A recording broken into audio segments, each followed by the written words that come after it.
kemudian pengolahan data, analisis data, dan juga ada interpretasi data kesehatan. Nah, prosesnya itu dilakukan secara terus-menerus dan juga harus sistematis, yang mana nanti digunakan untuk proses perencanaan, pelaksanaan, dan juga sampai dengan evaluasi program kesehatan. Jadi, surveillance itu bisa digarisbawahi bahwa surveillance itu tidak sama dengan sekedar pengumpulan data. Tapi nanti ada proses selanjutnya, yaitu harus diikuti dengan proses analisis dan tidak lanjut atau action dari instansi terkait. Jadi pelaksanaan sistem surveillance itu bertaraf atau bertingkat. Jadi dimulai dari puskesmas, kemudian nanti ada dinas kesehatan kota atau kabupaten, kemudian pelaporannya diteruskan lagi ke dinas kesehatan provinsi, sampai yang terakhir nanti untuk pelaporannya masuk ke Kementerian Kesehatan. Seperti itu. Untuk konsep dasarnya ini, apakah sudah dipegang? Jadi gimana prosesnya seperti apa? Digunakan seperti apa surveillance? Eh, apakah sudah dimengerti?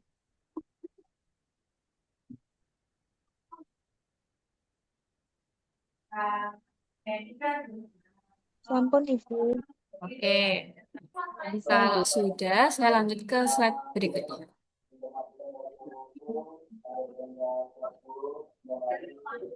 Nah, untuk tujuannya, dari tujuan secara umum terkait dengan konsep dasar tadi, konsep dasar sistem surveillance kesehatan masyarakat, itu yang pertama untuk deteksi dini peningkatan kasus dan kejadian luar biasa. Karena proses surveillance-nya tadi dimulai dari proses Bisa pengumpulan agak data, digeser sedikit kan embangnya? Sana pengolahan nak analisis spelling. dan interpretasi data yang dilakukan secara terus-menerus dan sistematis, maka sangat memungkinkan, Mas Fani, oke, terima kasih. Jadi sangat memungkinkan bahwa nantinya sistem surveillance ini tujuannya untuk yang pertama pasti untuk mendeteksi dini peningkatan kasus ataupun kejadian luar biasa. Nah, peningkatan kasus ini bisa kita deteksi dilihat dari proses surveillance, di mana pelaporan data setiap hari, pelaporan jumlah kasus kesakitan setiap hari. Nah, itu yang akan kita lihat apakah ada peningkatan kasus di minggu ini dengan minggu kemarin. Kemudian bisa dibandingkan juga di bulan ini dengan bulan kemarin ataupun tahun ini dan tahun kemarin. Nah, itu nantinya akan menjadi landasan untuk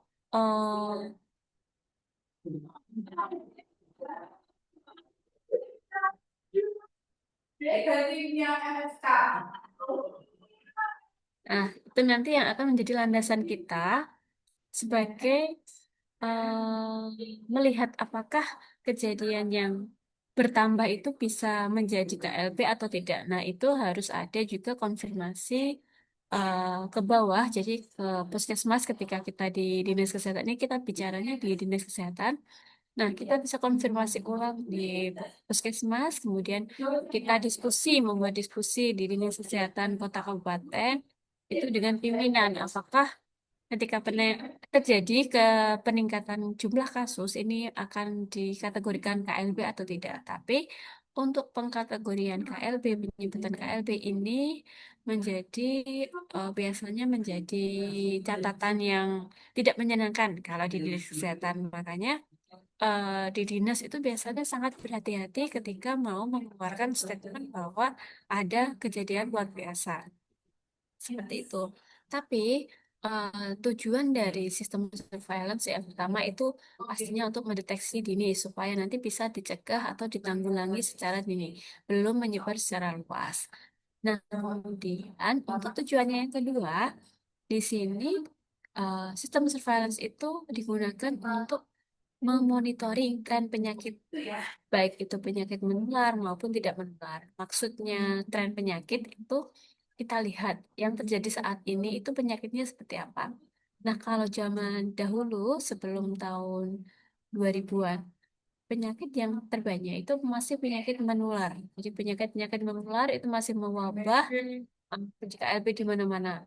Nah, tapi ketika sudah ditemukan vaksinasi, sudah ditemukan cara untuk controlling itu yang menjadi tantangan saat tahun 2000-an itu menjadi penyakit tidak menular.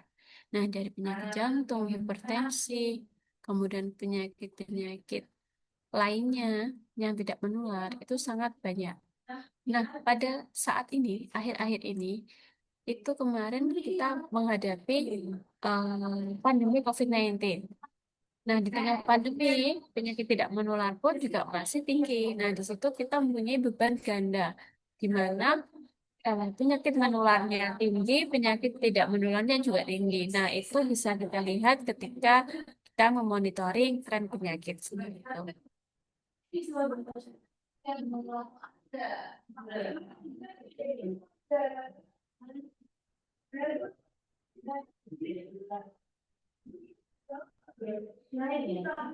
Oke, selanjutnya yaitu tujuan ketiga, menyediakan data untuk pengambilan keputusan program kesehatan. Nah, di sini.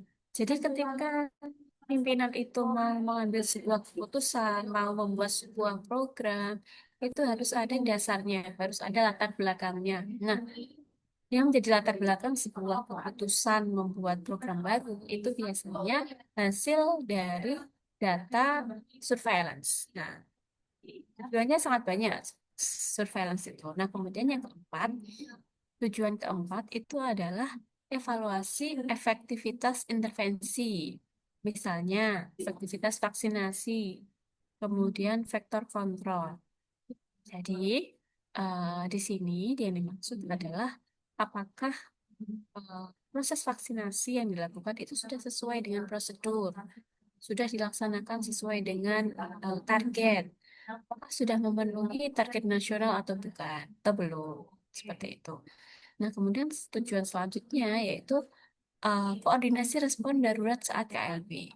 Nah, jadi ketika sebuah sistem surveillance itu berjalan dengan baik, itu nantinya akan ada koordinasi yang baik pula di berbagai lini. Jadi ada keterkaitan tim surveillance puskesmas, dinas kesehatan kota kabupaten, dan juga dinas kesehatan provinsi maupun Kementerian Kesehatan. Nah, ketika ada KLB, mereka sistemnya sudah bagus, maka akan terjadi koordinasi respon darurat yang juga bagus juga nantinya supaya tidak merembet KLB-nya ke daerah-daerah lain seperti itu.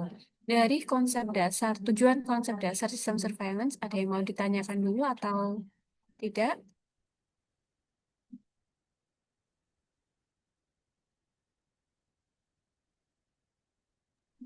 Belum ada, Ibu. Oke, kalau belum, saya lanjutkan dulu.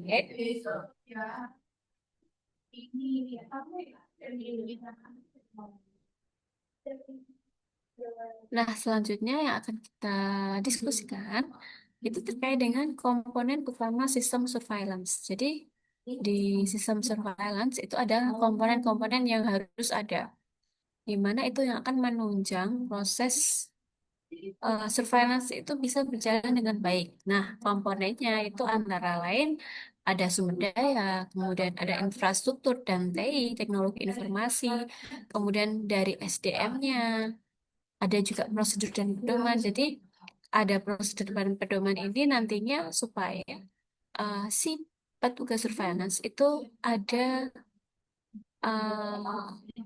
ada batasan, ada peraturan. Bagaimana cara melakukan surveillance yang baik? Bagaimana cara melakukan surveillance A dan B? Pastinya untuk satu penyakit dan penyakit lain itu berbeda. Makanya harus ada prosedur dan juga pedomannya. Nah, ke yang kelima, itu ada mekanisme respon. Nah, kita bahas satu-satu dulu. Yang pertama, sumber data. Nah, ketika kita mau melakukan surveillance, sumber data yang bisa kita dapat ketika kita di dinas kesehatan itu pastinya hasil laporan dari puskesmas. Nah, puskesmas ketika melaporkan ke dinas kesehatan, mereka menggunakan laporan W2 ataupun laporan mingguan, biasanya seperti itu. Nah, untuk pelaporannya yang sekarang, yang dulu itu pelaporannya manual, jadi melakukan pengiriman pelaporan di dinas kesehatan. Tapi sekarang secara sistemnya sudah banyak sekali menggunakan e-sistem, jadi pelaporannya sudah digitalisasi. Jadi lebih memudahkan mengurangi apa itu namanya bisa mengurangi menghemat anggaran, mengurangi waktu karena harus pelaporan ke dinas yang jauh seperti itu. Nah, selain di puskesmas, sumber data yang lain itu dari dinas kesehatan bisa didapatkan juga dari rumah sakit. Nah, rumah sakit ini biasanya melaporkan kalau ada kasus-kasus berat ataupun klinis. Jadi ada kasus-kasus tertentu itu rumah sakit wajib melaporkan. Nah, selanjutnya laboratorium. Jadi laboratorium kesehatan itu juga harus melaporkan datanya ke dinas kesehatan. Ada juga CBS, Community Based Surveillance. Kemudian ada Event Based Reporting. Nah, ini dari media maupun dari telepon. Jadi sumber data yang bisa didapatkan itu dari banyak sekali, banyak tempat. Jadi bukan hanya dari puskesmas. Tapi memang sumber data yang paling banyak bisa didapatkan oleh dinas kesehatan itu dari puskesmas. Tapi sebenarnya dari pihak-pihak atau instansi yang lain itu masih bisa didapatkan. Nah, kemudian kita masuk ke komponen yang kedua. Jadi untuk infrastruktur dan teknologi informasi. Nah, ini juga sangat penting karena ini sebagai penunjang akan eh, kelancaran proses laporan surveillance-nya. Jadi, untuk pelaporannya membutuhkan aplikasi, biasanya menggunakan SKDR ataupun Awards online. Kemudian ada dashboard, ada SIMKAS dan konektivitas itu hanya sebagai contoh karena setiap penyakit yang ada surveillance itu ada eh, aplikasinya sendiri secara online maupun offline. Jadi ada formnya sendiri, ada aplikasinya sendiri. Karena itu harus dilaporkan ke jenjang berikutnya. Jadi kalau yang input data itu dari puskesmas, kemudian dari dinas kesehatan kota kabupaten, itu mereka memfilter, kemudian memvalidasi apakah benar pelaporan adanya kejadian kasus A seperti itu. Nah, selanjutnya untuk komponen yang ketiga itu dari SDM.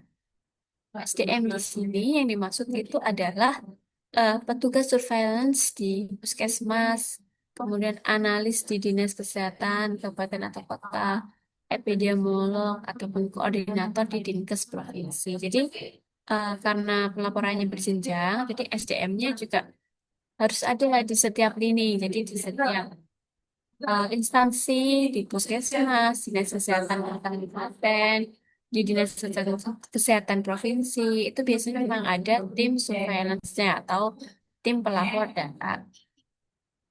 Nah, untuk komponen yang selanjutnya, atau komponen yang keempat, itu harus ada prosedur dan juga pedoman. Nah, di sini, ini yang akan menjadi batasan dari tim SDM, menjadi pedoman, menjadi landasan untuk melakukan suatu kegiatan, bagaimana proses yang harus dilakukan, apa yang dasarnya di sini. Jadi ada formulir laporan, ada SOP investigasi, dan juga ada algoritma SKDR. Nah, itu harus diisi, harus dilakukan, dan juga harus dipatuhi kalau SOP. Nah, selanjutnya komponen selanjutnya itu ada mekanisme respon. Yang dimaksud di sini adalah penyelidikan epidemiologi lapangan, kemudian ada intervensi lapangan, ada komunikasi resiko. Nah, di sini ketika ada satu kasus yang memicu KLB, itu harus ada mekanisme respon yang cepat. Karena kecepatan respon itu akan bisa mengurangi penyebaran wabah penyakit. Seperti itu. Dari 5 komponen ini, ada yang mau ditanyakan dulu atau belum?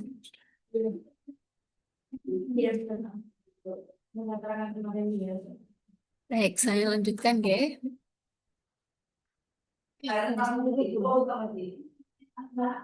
Oke, selanjutnya kita bahas lagi pelaksanaan sistem surveillance di Dinas Kesehatan Kabupaten Kota atau Provinsi. Untuk yang pertama kita bahas yaitu struktur kelembagaan. Nah, di sini ada level, ada lembaga, ada peran utama. Jadi untuk di level yang pertama, level pelapor, level sumber data, itu ada di fasilitas kesehatan. Kita mulai dari bawah. Jadi di sini ada fasilitas kesehatan, di mana ada rumah sakit, ada klinik, dan juga ada laboratorium. Nah, ini sebagai lembaganya sebagai sumber data. Datanya yang akan kita ambil. Kemudian perannya, fasilitas kesehatan di sini harus melaporkan kasus penyakit potensi KLB. Jadi penyakit-penyakit tertentu itu harus segera dilaporkan ke dinas kesehatan karena ketika terdeteksi satu itu bisa menularkan ke yang lainnya dalam waktu yang singkat. Seperti itu. Nah, untuk level selanjutnya itu di puskesmas. Puskesmas ini sebagai unit pelaksana teknis. Jadi di sini karena mereka unit pelaksana teknis, mereka yang akan melakukan deteksi kasus. Jadi kalau ada laporan di rumah sakit, kemudian dinas kesehatan mengetahui, biasanya untuk yang turun ke lapangan, yang pertama itu dari puskesmas setempat atau puskesmas dari tempatnya si kasus atau si suspek tadi. Nah, selanjutnya selain mendeteksi kasus, puskesmas juga berperan untuk pelaporan mingguan. Jadi mereka melaporkan setiap kejadian yang ada. Nah, setelah pelaporan, mereka juga harus menginvestigasi awal. Jadi, mereka turun ke lapangan, melakukan investigasi kepada suspek yang terlapor tadi. Nah, selanjutnya setelah dari puskesmas, pelaporan berjenjangnya itu naik ke Dinas Kesehatan Kabupaten ataupun kota. Nah, di sini peran utama yaitu melaksanakan surveillance, pengumpulan data dari puskesmas dan juga rumah sakit. Pasti, karena tadi semua hasil laporan dari rumah sakit ataupun pasien kes yang lainnya, kemudian dari unit pelaksana teknis, itu semua dilaporkan ke Dinas Kesehatan Kabupaten ataupun kota setempat. Nah, selanjutnya setelah itu naik level lagi ke provinsi, di mana lembaganya yang terlibat itu adalah Dinkes Provinsi. Nah, di situ ada pembinaan kabupaten ataupun kota, kemudian validasi dan analisis data lintas wilayah. Jadi di provinsi itu juga mereka selain melakukan perekapan data, mereka juga melakukan pembinaan ke kabupaten ataupun kota yang terkena KLB ataupun wabah, yang kasusnya tinggi, yang cakupan imunisasinya rendah, seperti itu. Nah, selanjutnya ada validasi dan analisis data lintas wilayah. Selain tadi melakukan pembinaan, ada proses validasi juga. Melakukan validasi laporan dari kabupaten kota tadi. Selanjutnya ada analisis data lintas wilayah. Jadi mereka biasanya membuat mapping apakah wilayah A, B, C, D, E ini ada perbedaan untuk peningkatan jumlah kasus ataupun sama seperti itu. Nah, untuk level tertinggi di pusat ini lembaganya adalah Dijen P2P Kemenkes. Jadi ada pencegahan dan pengendalian penyakit di Kemenkes. Nah, mereka itu berperan sebagai koordinasi nasional, kemudian pembuat kebijakan, kemudian pembuat sistem rewards juga. Jadi eh, setiap level mempunyai peran yang berbeda supaya tidak ada kerja ganda yang menumpuk seperti itu. Untuk struktur kelembagaan surveillance, apakah ada yang ditanyakan dulu? Kita bisa kita lanjut.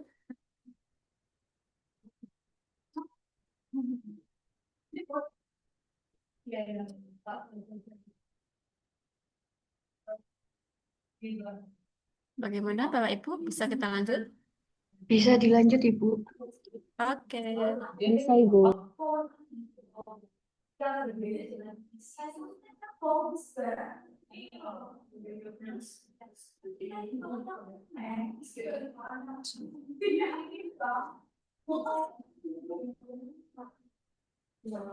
Oke, baik.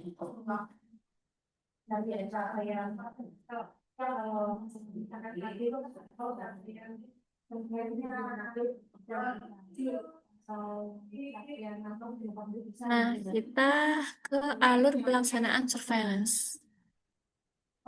Jadi tadi sedikit saya ceritakan alurnya tadi, kita bahas satu persatu dari mulai puskesmas dulu. Jadi vaskes lokal, gimana menjadi landasan pelaporan awal. Nah, yang pertama itu ada deteksi. Deteksi ini dari tenaga klinis mendeteksi kasus klinis yang sesuai dengan definisi kasus atau case definition yang berlaku. Jadi ketika kita melakukan deteksi suatu penyakit, kita harus melakukan atau membuat DO-nya, definisi operasionalnya supaya tidak salah. Nah, setelah itu membuat pengisian formulir. Jadi puskesmas juga mengisi formulir W1 ataupun W2. Jadi laporan mingguan ataupun harian yang sudah sesuai dengan indikator. Ataupun laporan kasusnya itu prioritas ke SKDR ataupun EWARS. Nah, selanjutnya ada verifikasi awal, di mana petugas puskesmas itu melakukan verifikasi klinis dan jika perlu pengambilan spesimen untuk laboratorium. Di sini kalau untuk kasus-kasus tertentu yang membutuhkan tes lab, itu mereka akan mengajak tim analis kesehatannya untuk membuat ataupun untuk mengambil spesimen, kemudian akan dicekkan di laboratorium. Nah, selanjutnya di puskesmas itu juga ada alur pelaporannya, di mana mereka itu mengirimkan laporan berupa elektronik ataupun via form offline ke Dinkes kabupaten ataupun kota. Nah, untuk batas waktu itu sesuai dengan pedoman, yaitu mingguan ataupun harian untuk penyakit prioritas. Seperti itu.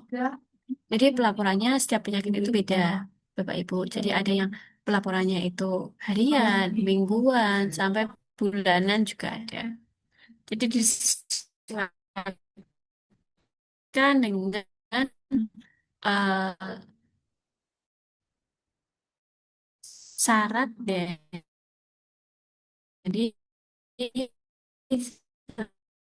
setiap penyakit tertentu.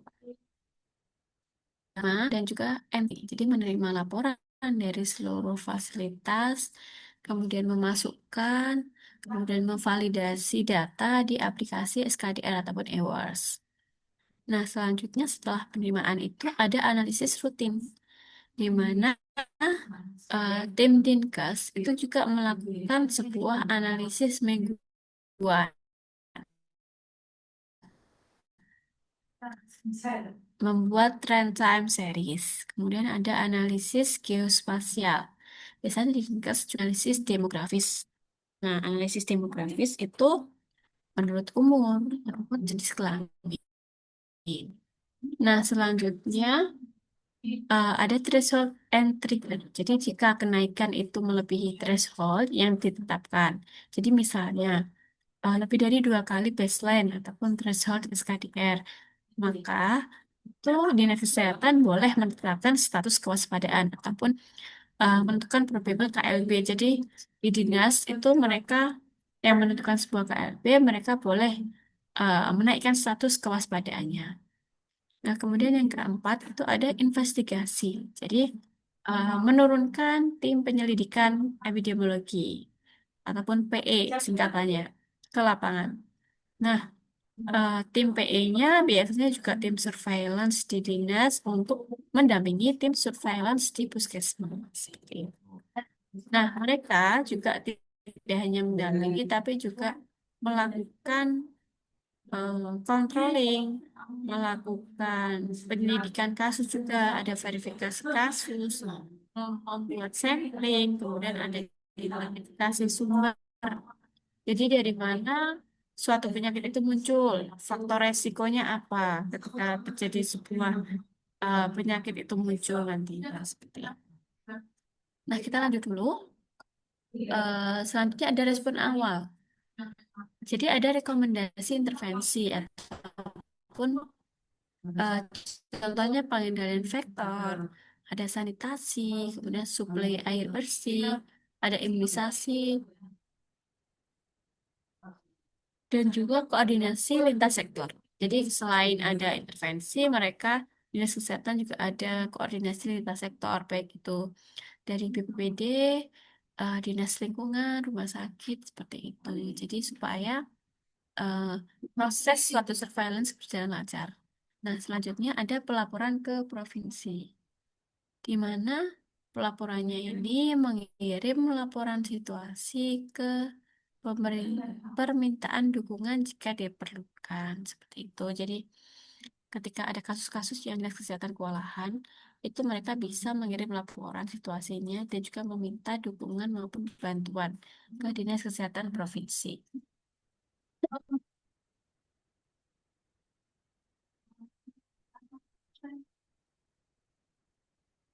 Dari alur dinas kesehatan, ada yang mau ditanyakan dulu atau dilanjut?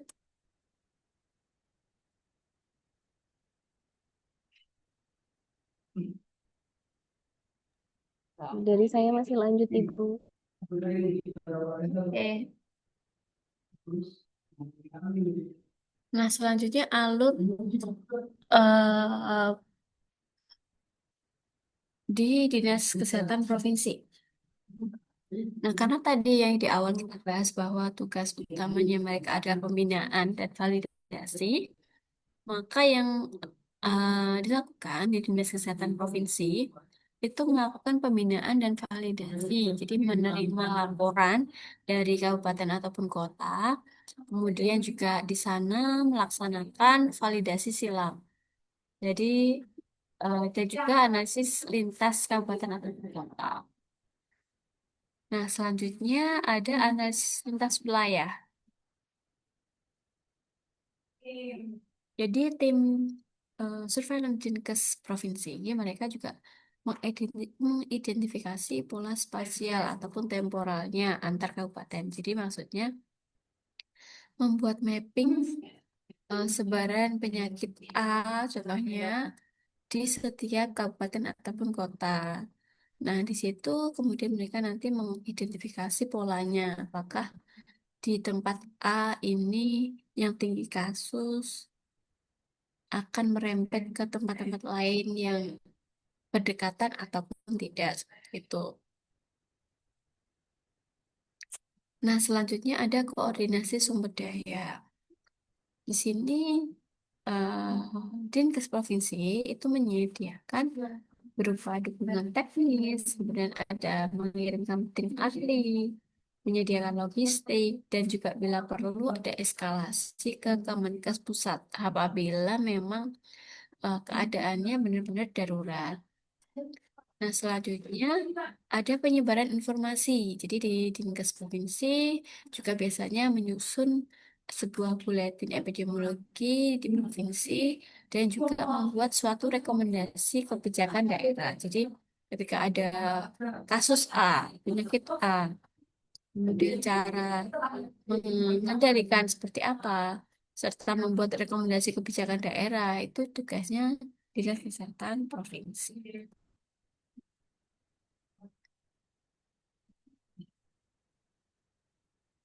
Nah, selanjutnya ada indikator mutu surveillance atau pemantauan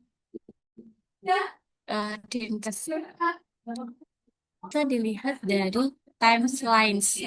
Jadi dimulai dari ketepatan waktu pelaporan. Nah, ini merupakan suatu evaluasi sebenarnya, evaluasi sistem surveillance. Nah, di mana untuk ketepatan waktu pelaporan itu yang dimaksud adalah berapa persen laporan diterima tepat waktu. Nah, itu sebenarnya juga ada targetnya. Targetnya lebih dari 90% untuk laporan rutin. Nah, selanjutnya ada completeness.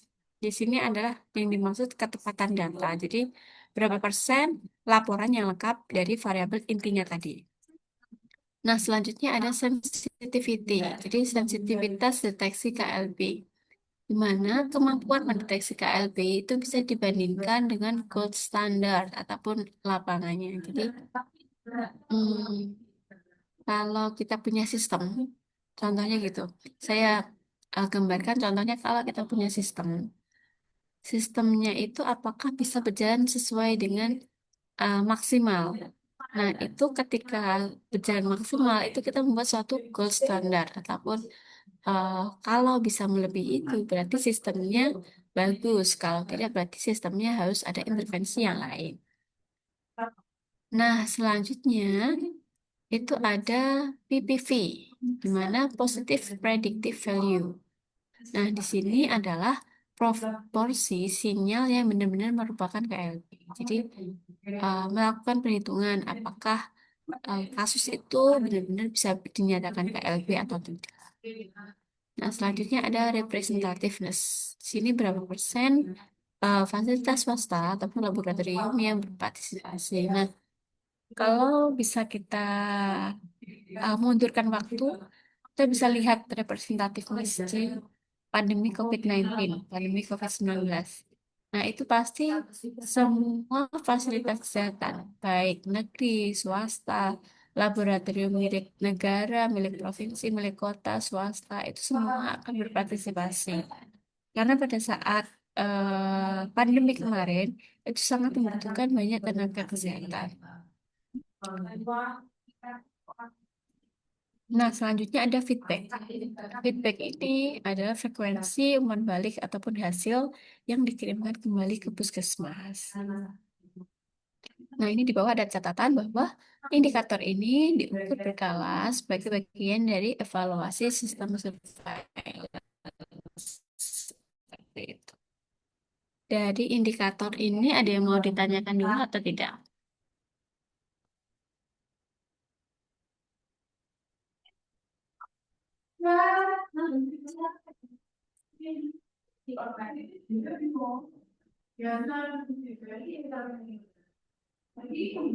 Belum ada ya. Kalau belum ada pertanyaan, G, baik saya lanjutkan, G. Baik, Bu.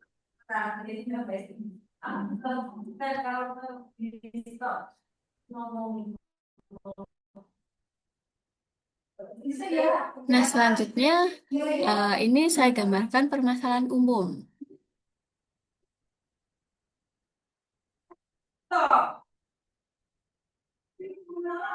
Biasanya permasalahan ini akan ada ketika saat proses surveillance. Jadi ada yang pertama keterbatasan FDM terlatih.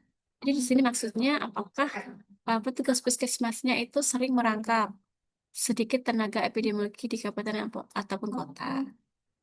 Selain itu ada infrastruktur TI dan konektivitas lemah. Jadi ini biasanya di daerah-daerah terpencil ataupun di daerah-daerah desa yang uh, sinyalnya, sinyal internetnya itu kurang baik. Jadi bisa mengalami keterlambatan ketika melakukan proses input data.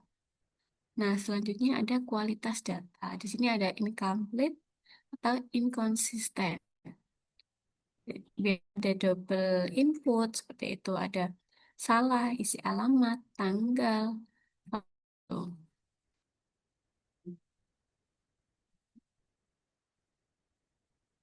Nah, selanjutnya ada partisipasi fasilitas swasta ataupun laboratorium belum menyeluruh. Nah, karena itu fasilitas swasta, jadi eh, pelaporan kita hanya menunggu dari laporan mereka. Jadi biasanya kebanyakan datanya itu underreporting. Jadi banyak kasus, tapi dinas kesehatan kasusnya cuma sedikit karena pelaporannya hanya dari puskesmas. Padahal untuk penyakit-penyakit yang sudah berat itu mereka langsung ke rumah sakit seperti itu. Nah, selanjutnya ada feedback loop lemah. Nah, di sini puskesmas itu juga jarang menerima hasil analisis sehingga motivasi pelaporan menurun. Nah, biasanya ketika sudah ada pelaporan dari puskesmas itu feedbacknya yang mereka rasa kurang memuaskan. Jadi mereka uh, bisa pudarnya motivasi ke mereka. Nah, selanjutnya ada pendanaan surveillance yang tidak memadai ataupun mengurangi frekuensi dari supervisi ataupun pelatihan. Makanya belum bisa berjalan sesuai dengan maksimal.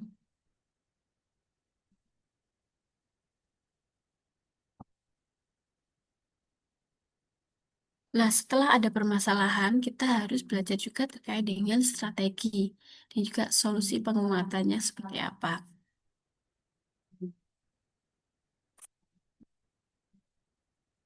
Nah, yang pertama itu pelatihan dan capacity building. Itu biasanya ada FETP. FETP itu adalah Field Epidemiology Training Program. Jadi, habit lapangan. Mereka yang biasanya bertugas untuk menemukan sebuah kasus. Nah, itu singkat untuk staf Dinkes dan FETP Light untuk petugas puskesmas. Nah, kemudian modul e-learning tentang SKDR ataupun awards dan analisis data dasar. Kemudian repositori, Ditjen Tenaga Kesehatan, seperti itu. Nah, selanjutnya ada digitalisasi dan offline capable tools, di mana aplikasi SKDR yang mendukung entry offline itu bisa disinkronisasi saat koneksi tersedia. Contohnya seperti itu.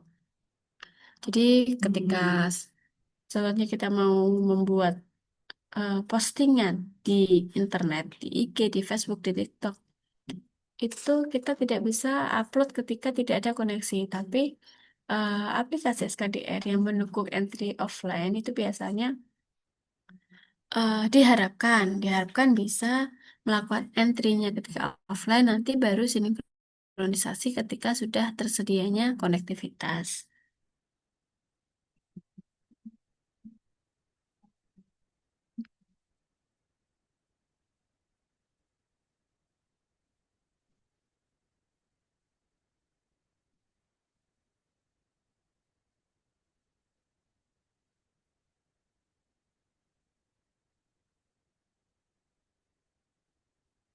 Nah, strategi selanjutnya itu ada supervisi dan juga ada audit data rutin. Jadi, eh, tim dari Dinkes Provinsi maupun Kabupaten Kota Kota itu melakukan supervisi. Jadi ada supervisi triwulan dari Dinkes Provinsi ke Dinkes Kabupaten ataupun kota. Nah, di situ ketika ada supervisi mereka melakukan sebuah audit dari kelengkapan dan juga kualitas datanya.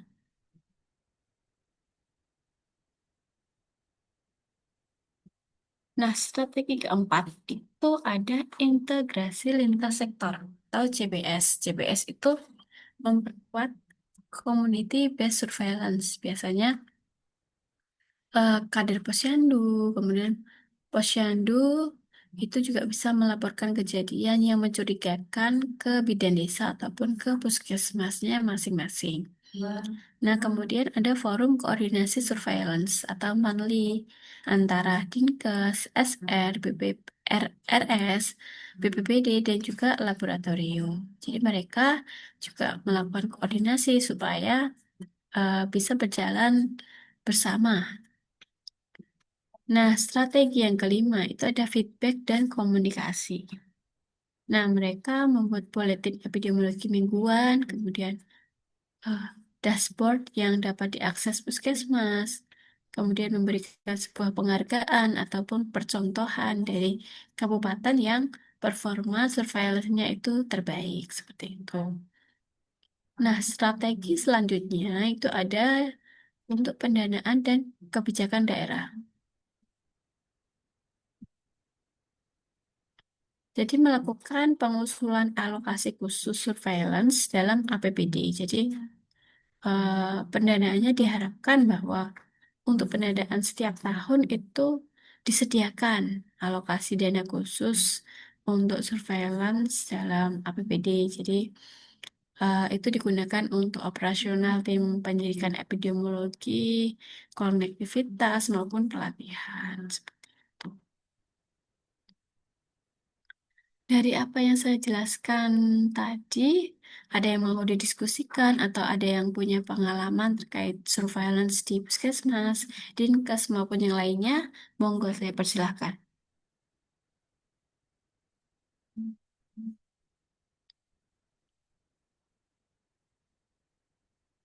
Monggo Bapak Ibu ada yang mau ditanyakan dulu nggak?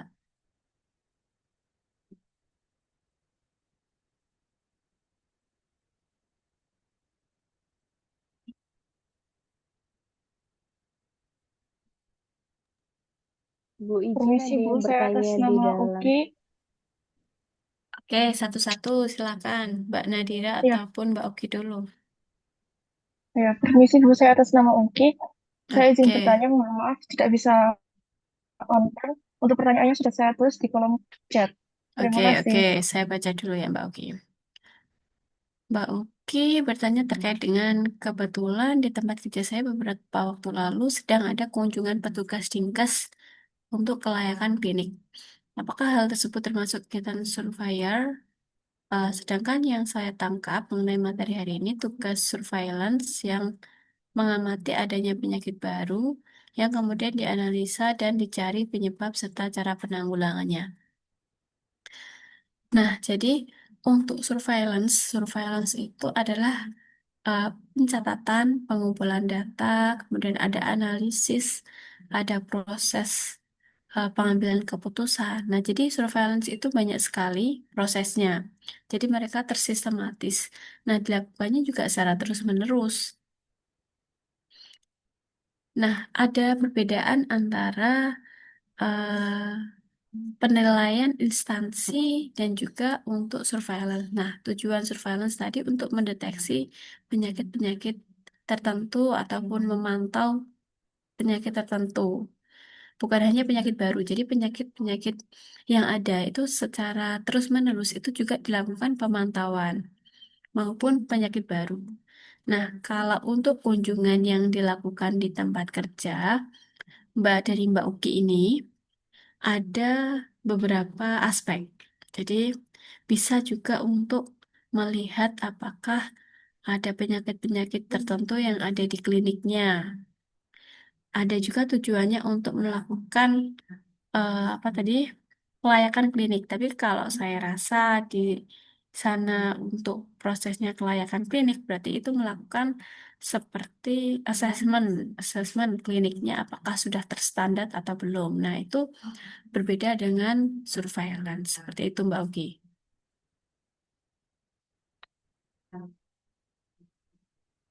Gimana, Mbak Oki, bisa dipahami? Iya, baik Bu, bisa dipahami. Terima kasih banyak untuk penjelasannya. Oke, sama-sama. Oke, selanjutnya tadi sepertinya Mbak Nadira ya yang mau bertanya.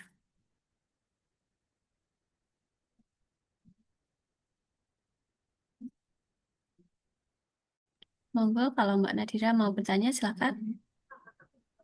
Baik Bu, izin untuk surveillance sendiri itu Ya, misalnya untuk kegiatan kita mengetahui faktor-faktor dari penyebab sesuatu kejadian itu juga masuk ya Bu di dalam surveillance kesehatan ini sendiri. oke. Jadi, sudah pertanyaan itu aja, Mbak Nadira?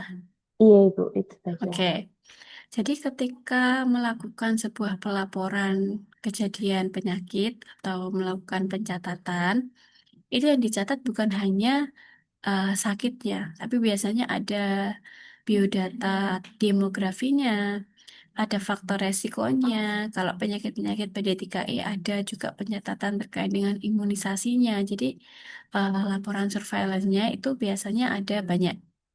Dan juga itu juga ada pelaporan di e-system. Itu juga sudah tersedia kolom-kolom untuk mengisi faktor resikonya apa. Seperti itu, Mbak Nadira. Memang ada. Baik Bu, terima kasih Bu Novita. Sama-sama. Mungkin dari Bapak Ibu yang lainnya ada yang mau disampaikan ataupun ditanyakan. Monggo silakan.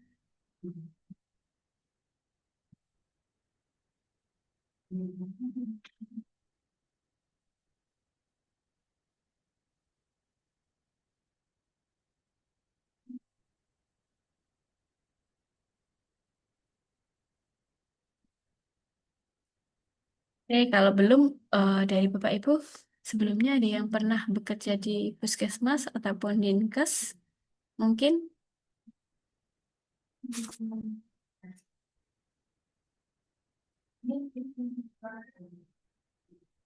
Oke, saya baca satu lagi. Siapa tahu ada yang bertanya. Oh, Mbak Nadila. Oke, Mbak Nadila. Mbak Nadila lulusan 2024. Kemudian ada Bu Susna. Bu Susna, kita ketemu lagi di semester ini. Oke, dari Bapak Ibu yang lain ada yang mau ditanyakan lagi selain dari Mbak Oki sama Mbak Nadira?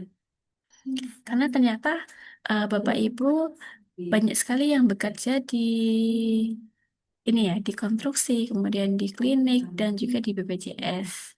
Untuk yang bekerja di dinas kesehatan maupun puskesmas untuk teman-teman di sini kayaknya belum ada. Jadi mungkin memang materi surveillance ini cuma gambaran yang diketahui karena memang belum memegang program seperti surveillance-nya. Baik, kalau memang belum ada yang ditanyakan atau didiskusikan, saya akan mengakhiri pertemuan kita pada sore hari ini. Gimana, Mas Yuda Putra? Sudah cukup kelasnya atau ada yang mau didiskusikan lagi? Atau dari Bapak Ibu yang lain?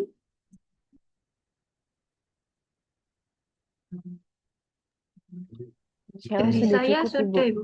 Oke, baik. Terima kasih. Saya mau mengucapkan terima kasih atas perhatian dari Bapak Ibu semuanya, dari teman-teman semuanya. Semoga apa yang saya share hari ini bisa bermanfaat bagi teman-teman semua, bagi Bapak Ibu semua. Saya juga mohon maaf apabila ada perkataan saya yang kurang baik, kurang berkenan. Saya izin live dulu, deh. Terima kasih. Wassalamualaikum warahmatullahi wabarakatuh. Terima kasih, Ibu. Waalaikumsalam warahmatullahi wabarakatuh. Terima kasih, Bu. Sama-sama. Waalaikumsalam warahmatullahi wabarakatuh. Terima kasih, Ibu.